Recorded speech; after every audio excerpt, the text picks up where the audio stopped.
Ok. Vamos lá, essa segunda aula, ela vai ser mais rápida porque eu vou falar de uma teologia que tem estado muito presente entre nós, especialmente nos últimos 2 anos, nós precisamos falar sobre isso. É uma necessidade, vários especialistas já detectaram o problema, mas como é uma teologia vinculada à teologia da prosperidade, então a gente ganha tempo, porque adivinha qual é o método de leitura da Bíblia aqui? É o método texto-prova, é a mesma coisa. Só que aqui, gente, eu preciso da sua atenção, porque isso é de hoje, isso é pão quente, isso é de agora, tá? A teologia do domínio é aquela teologia que acredita que a igreja tem que dominar a sociedade, para que a gente facilite a pregação do evangelho, melhore as coisas e prepare o mundo para a vinda de Jesus. Veja, nessa descrição que eu fiz, isso é teologia adventista? A gente crê que o mundo vai melhorar e Jesus vem. Como é que a gente crê? Vocês adventistas são pessimistas, hein? A gente é pré-milenista ou pré-milenarista. Vocês adventistas são pessimistas. Aí você fala, você acha que está ruim? Aí o adventista fala o quê? Rapaz, eu tenho uma notícia para você. De acordo com o apóstolo Paulo, nos últimos dias sobrevirão tempos difíceis, meu irmão. A gente é sal e luz na terra só para não piorar ainda mais. A gente enxuga gelo e Deus nos chamou para enxugar gelo. A gente alimenta o faminto, mas sempre vai ter gente faminta. Sempre vai ter. E Jesus falou isso. Os pobres sempre tereis convosco. Vai ter. Agora, isso não é para cruzar o braço e ficar, não, então já que vai ter, então não vou fazer nada. Somos sal e luz.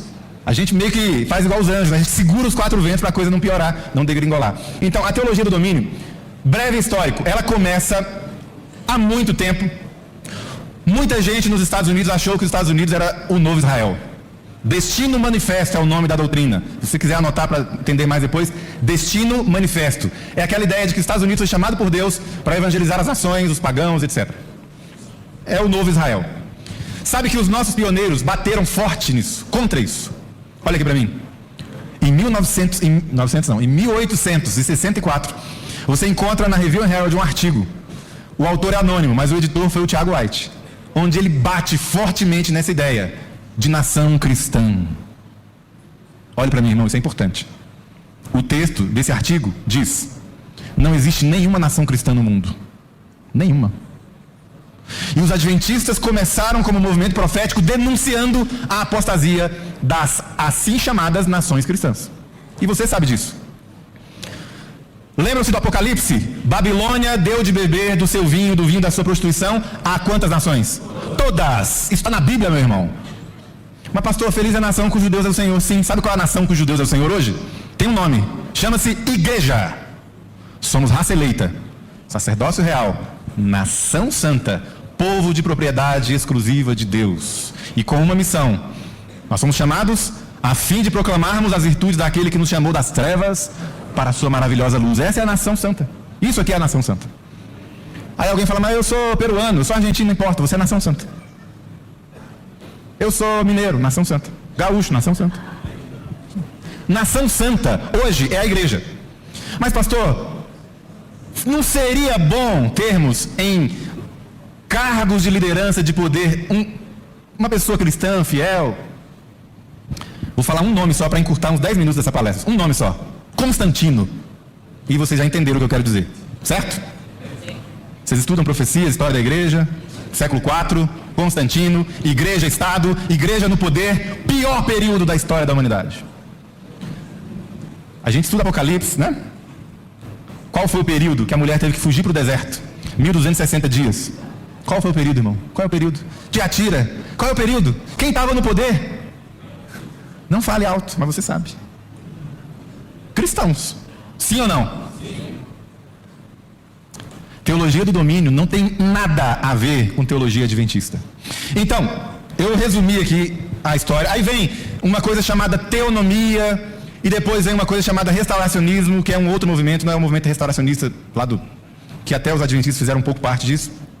Restauracionismo é esse que eu estou falando, tem a ver com a teonomia, a igreja tem que dominar, nós precisamos aplicar, é teocracia cristã. O que o Estado Islâmico faz lá com a religião muçulmana, a gente vai fazer aqui com a religião cristã. Nós não fomos chamados por Deus para isso, ok? Quais são as áreas em que a igreja deveria dominar de acordo com essa compreensão? São 7 áreas, geralmente são 7. Existem diferenças aí entre os estudiosos, os teólogos dessa ideia, governo, educação, artes, entretenimento, mídia, os assuntos relacionados à família e os negócios. Então você teria que ter crente liderando nessas posições, a igreja envolvida liderando nessas posições. Veja, o problema chega até nós por meio de autores que nós gostamos. Peter Wagner é um autor que nós, adventistas, lemos muito, mas não nesse assunto. Nós gostamos do Peter Wagner, e nós estamos há 20 anos lendo Peter Wagner, no assunto que ele era especialista, era um outro assunto. Era o assunto de crescimento de igreja. Ele tinha boas ideias em crescimento de igreja, e a gente ia atrás das ideias dele em alguns pontos, adaptava e tal, ok. O problema, que talvez pouca gente percebeu disso, é que o Peter Wagner vendia muitos livros, e ele era também um dos líderes do movimento da teologia do domínio. Ele tem um livro chamado Domínio. E eu temo que, ao ensinar crescimento de igreja, estava lá a teologia do domínio. E isso chegou até nós. Meus irmãos, nós não nascemos ontem. O constantinismo nunca morreu. Nunca morreu. Sempre existiu, sempre vai existir. O que é o constantinismo? É assim, o poder temporal olha para o poder religioso e fala: esse povo tem poder mesmo, hein? Eu preciso chegar neles. E aí, estamos juntos? Vamos fazer algo juntos aqui? Constantinismo. Veja, vou ler algumas ideias dele aqui para ver se você entende melhor o assunto. Ele participou de um evento que foi convocado por um governador cristão dos Estados Unidos. O governador convocou uma reunião de jejum e oração. Entende o que eu estou falando? O governador cristão falou: dia tal, vamos nos reunir, fazer um jejum e oração, vamos orar pelo nosso país. No estádio tal, 30 mil pessoas atenderam a convocação do governador. Dentre elas, o Peter Wagner estava lá. Tem algum problema? Até aí está tudo certo, ok? Sim ou não? Você já fica meio desconfiado, mas ok, vamos orar, né? No meio da reunião de jejum e oração, da vigília, o governador pega o microfone e fala: eu sinto de Deus que eu devo sair como candidato à presidência. Meus irmãos, isso é reunião de oração? Jesus falou assim: olha, vocês, meus seguidores, precisam ser simples como as pombas, mas precisam ser prudentes. Como? Esse aqui é irmão desse aqui, ó. Tô de olho. Isso não é reunião de oração, não, gente. Mas, pastor, a gente precisa orar pela nação. Ora na tua casa, irmão. Não participe disso aqui. Isso não é reunião de oração, isso é outra coisa. Não espiritualize ações de Constantino. Isso é Constantino purinho. Nem nas prévias ele ganhou. Sabe que Deus estava chamando ele? Nas prévias do partido dele. Nem lá ele ganhou. Quanto mais para presidente. Mas era Deus que estava chamando ele, de acordo com ele mesmo. Vocês estão entendendo o que é teologia do domínio? Então, a gente tem esse problema. Nós, agora falando só entre nós aqui, eu estou vendo vários celulares aí me filmando. Dá graça, Senhor, dá graça. Ó, a cristianização do mundo é um requisito para a volta de Jesus? Pergunta aos senhores. Não. Vai acontecer do mundo inteiro ser cristianizado para Jesus voltar? Não. O que a Bíblia diz que vai acontecer antes da volta de Jesus? Vai ser pregado. Pregação do Evangelho. Isso vai acontecer. Por obra e graça de Deus, coisa sobrenatural. Vai acontecer. Fazer o mundo se amoldar aos princípios cristãos, dominando 7 áreas da sociedade. Gente, isso não é teologia adventista. Eu vou mostrar algumas coisas. Antes de ler isso ali, olha aqui para mim. Eu não coloquei ali, mas tem um autor que fala assim, que nós somos chamados como igreja do Senhor Jesus para criar repúblicas teocráticas cristãs. Está escrito isso. Repúblicas teocráticas cristãs. E quem naquela nação não se adequar, vai morar em outro lugar. Nós não fomos chamados para isso. Vinculado ao movimento da teologia do domínio, existem outros movimentos, como batalha espiritual. Aqui está na tela. Batalha espiritual. O que é batalha espiritual? Acredita-se que cada país tem um demônio que está alojado ali.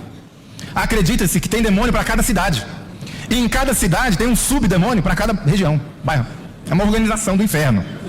Literalmente, vocês estão rindo, mas é isso aí. Então, tem um demônio em Brasília. Aí tem um ali, o Senado na cidade de Brasília. No Senado, no Congresso. O sujeito vai pegar só esse corte aí, né? Aí, de acordo com essa doutrina aqui, ó, dá uma olhada na tela. Você tem o que ele chama de espíritos territoriais. Tá vendo ali? O que é o espírito territorial? Aquele que domina aquela região ali. E aí o que a gente tem que fazer? A gente tem que ir lá e orar e expulsar. A gente tem que expulsar o demônio que está lá no palácio do governador, ou que está lá não sei aonde, tem que ir lá e expulsar. E no microcosmo a gente tem até na sua casa. Aí o que eu já vi entre nós? A irmã fulana, ela tem umas revelações. Ó, entre nós, olha aqui pra mim. Ela vai na sua casa e ela ora colocando a mão nas paredes dos cômodos da sua casa. Eu não conheço vocês, tá? Então, se alguém entre nós faz isso aqui, desculpe, eu não quis te constranger. Estou te mostrando de onde vem essas ideias. Eu nem conheço você. E hora que fala, aí, pastor, quando ela colocou a mão no quarto do meu filho, o detector de demônio deu um... Tá ali. E ela falou, é aqui. É aqui que tá. Caça fantasma. Vocês estão achando estranho falar, isso não existe entre nós, meus amigos. Como pastor lá em Santa Catarina, eu já recebi o convite de orar na casa da irmã e eu perguntei qual é o motivo, né? O que é? O seu filho? Não, pastor, é que eu estava mexendo no quintal, achei um sapo com a boca costurada. E eu vou orar para quê? Para ressuscitar o sapo? Acho que não, né? Falar, minha irmã, joga esse sapo fora. Eu fui orar. Pastor, tem barulhos acontecendo na minha casa. Chama um pedreiro, um marceneiro, deve ser o telhado lá. Precisa orar pelo barulho. Não, pastor, não está entendendo, é que eu moro do lado do cemitério.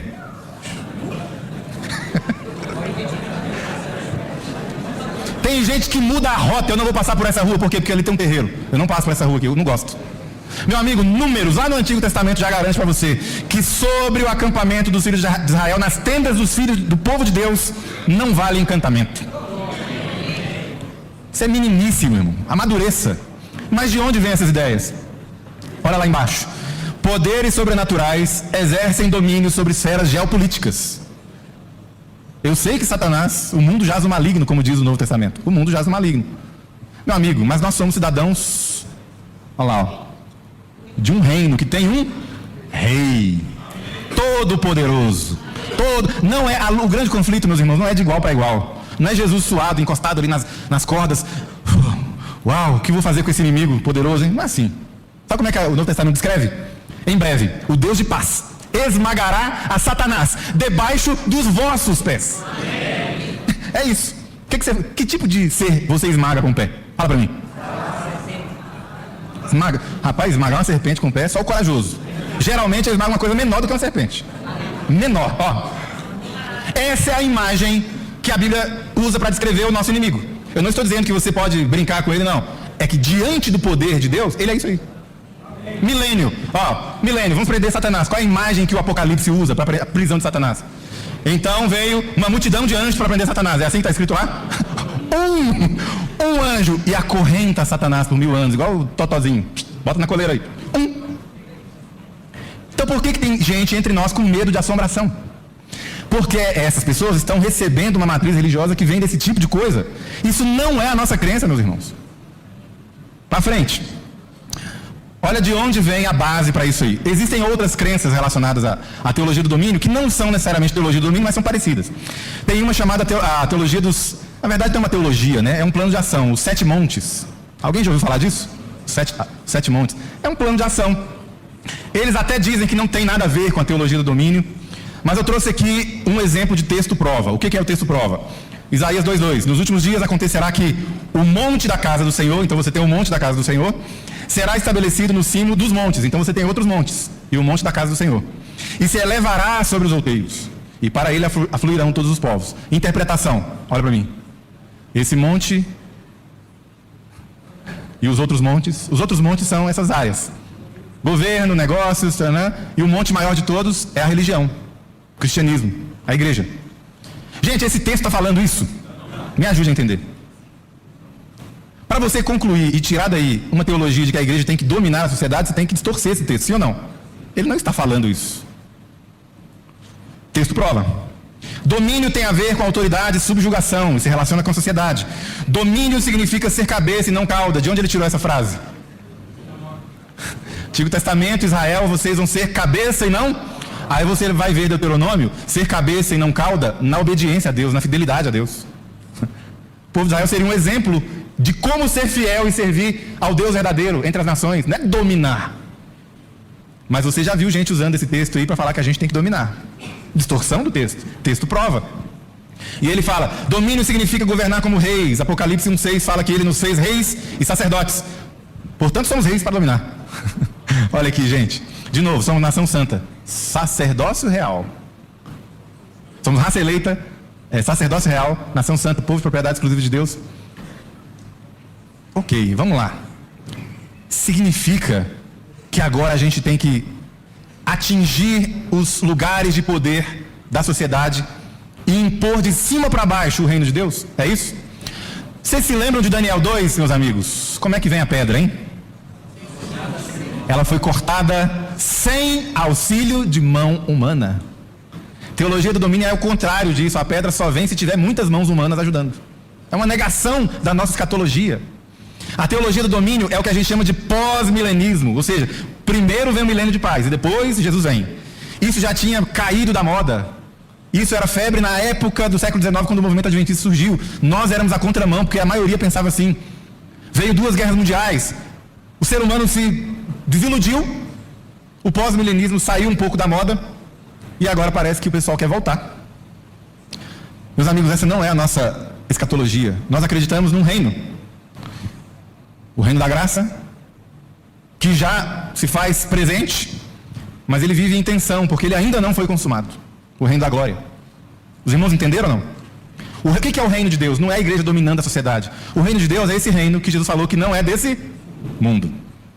Que já está entre nós, é o reino da graça, mas que vai se manifestar de maneira perene, eterna, de forma consumada mesmo, quando ele vier com poder e grande glória, como Rei dos Reis e Senhor dos Senhores. Aí sim. Isso é o que nós acreditamos. É isso que a gente prega. A gente não prega a teologia do domínio.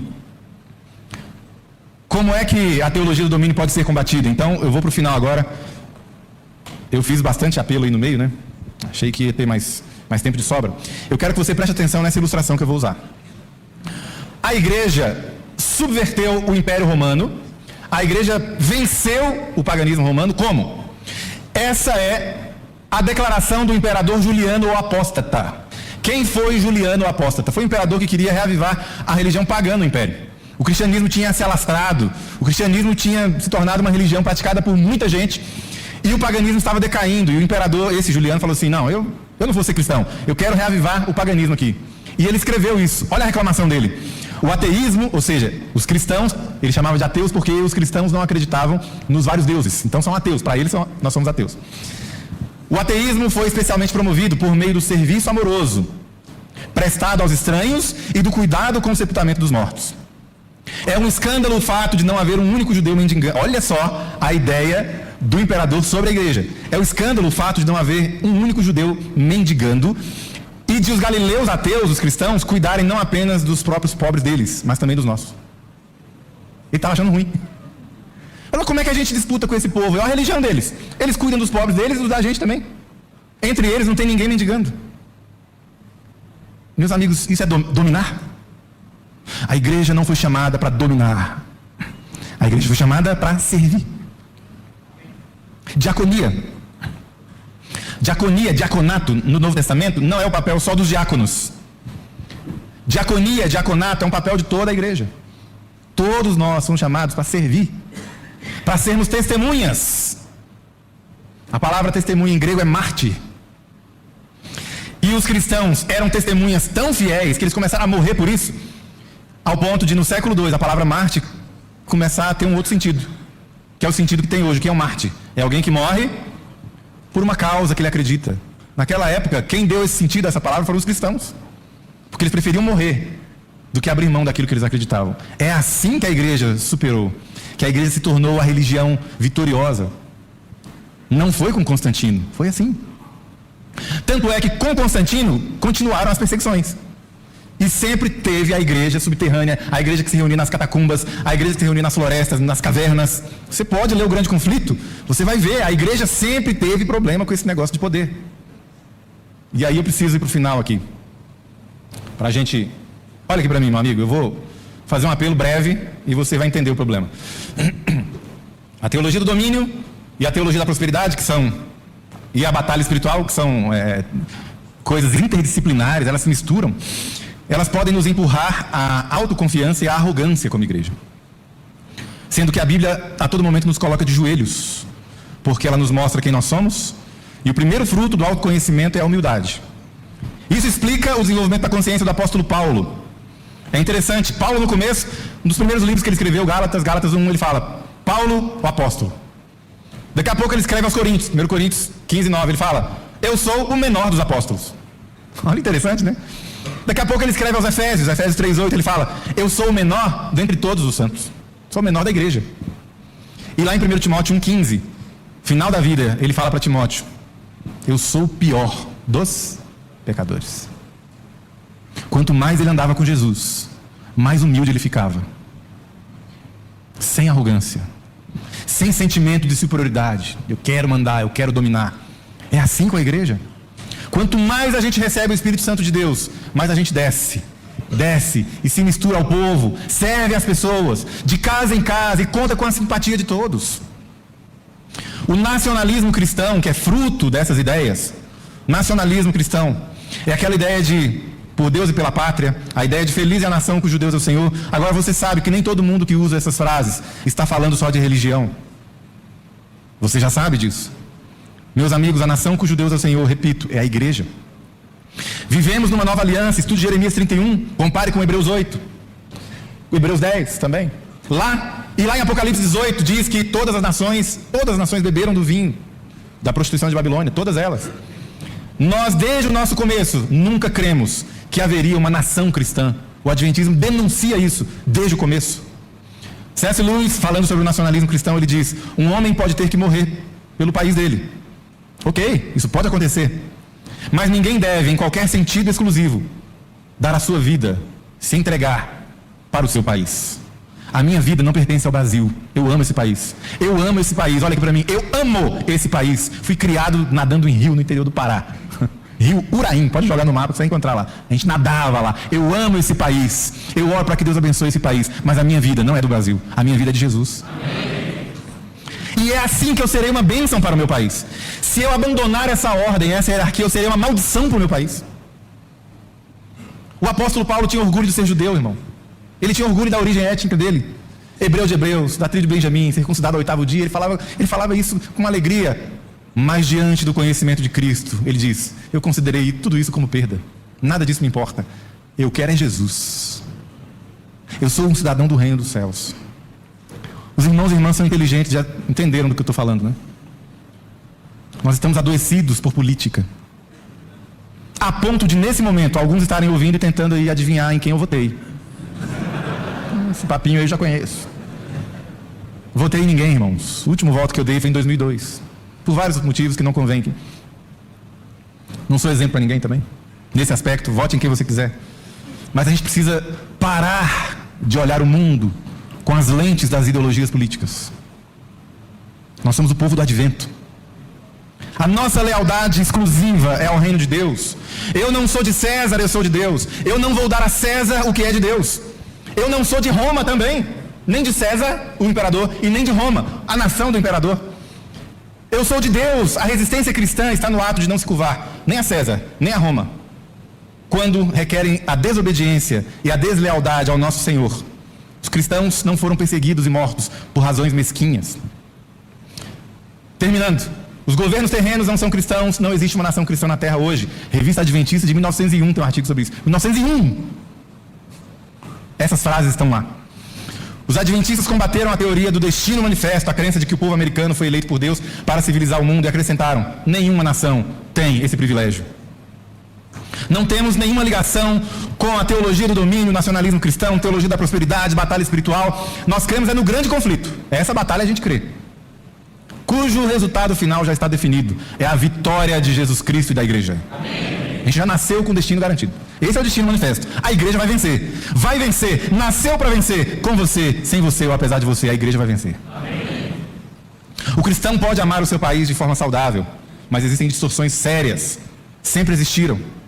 A igreja não faz parte de nenhum movimento triunfalista político que vai dominar a sociedade de cima para baixo. A igreja vai influenciar a sociedade sendo testemunha, servindo e sendo mártir. Esse é o nosso caminho. Nós cremos, a nossa compreensão das profecias nos leva a ver com reserva a ideia de um governo mundial único. Gente, tem adventista acreditando que a gente tem que ter um governo mundial único. Isso não é nossa crença, meus irmãos. Vamos voltar ao beabá. A nossa compreensão profética diz que esse negócio vai dar errado. Não precisa da sua contribuição para isso aí. Nós temos um rei que tem um reino. Ele é o nosso padrão. Nosso padrão é Jesus Cristo. É a Ele que nós ouvimos acima de todas as vozes. É a Ele que devemos lealdade incondicional. É por Ele que nós vivemos e, se necessário for, ou quando necessário for, nós morreremos por Ele. Morreremos, mas jamais mataremos. Estou disposto a tudo por Jesus e pelo Evangelho. Mas Ele nunca exigiu que alguém mate por Ele. Isso seria uma grande desobediência, uma grande rebelião? E indo para o final, nós olhamos o mundo pela lente bíblica, a lente profética, não pela lente geopolítica. Tem muita gente estudando profecia a partir de sociólogos, cientistas políticos. O cidadão não sabe, nunca leu Apocalipse, mas ele sabe citar de cor 5, 6 cientistas políticos que leem a realidade, e ele chama isso de estudo profético. A solução definitiva não depende de um reino terreno. A solução definitiva não depende de um governo terreno, mas de Jesus, que vem reinar como Rei dos Reis e Senhor dos Senhores. Nós temos uma teologia do domínio. Sabia? Nós temos uma teologia do domínio. Grave isso. Você quer me colocar na internet? Grave isso agora. Como assim? Nós temos? Temos uma teologia do domínio. Gálatas 5, a teologia do domínio próprio. Fruto do Espírito Santo. Domine-se você. A Bíblia exige isso de quem? De você. Se domine. Você tem pecados, hábitos, vícios que você precisa superar. E o Espírito Santo quer que você faça isso e Ele vai fazer esse milagre na sua vida. Esse é o domínio que a gente procura, irmão. Mas pastor, e aí, a gente não pode se envolver com a sociedade? Pode. Eu gostaria tanto de ser o prefeito da minha cidade. Seja, irmão. Seja o melhor prefeito que essa cidade já teve. Mas você sabe do que eu estou falando. Quando a gente pega método texto-prova para assinar embaixo dos nossos planos, nós estamos desrespeitando a palavra do Senhor. Finalmente, nós podemos parar de procurar nas coisas desse mundo o significado que nós só encontramos no Criador dessas coisas. O que nós temos nos basta. Quer vivamos ou morramos, nós estamos guardados, somos dele. Você não precisa ficar correndo atrás do vento, porque em Cristo, o Deus que se encarnou e morre na cruz, para esse mundo e para esse mundo de sombras e ilusões, em Cristo, nós vencemos, nós superamos esse mundo. Somos livres dele. Fomos criados para Ele, e é nele que nós encontramos o significado último da vida, porque dele, por Ele e para Ele são todas as coisas. A Ele, pois, a glória eternamente. Amém. Deus os abençoe.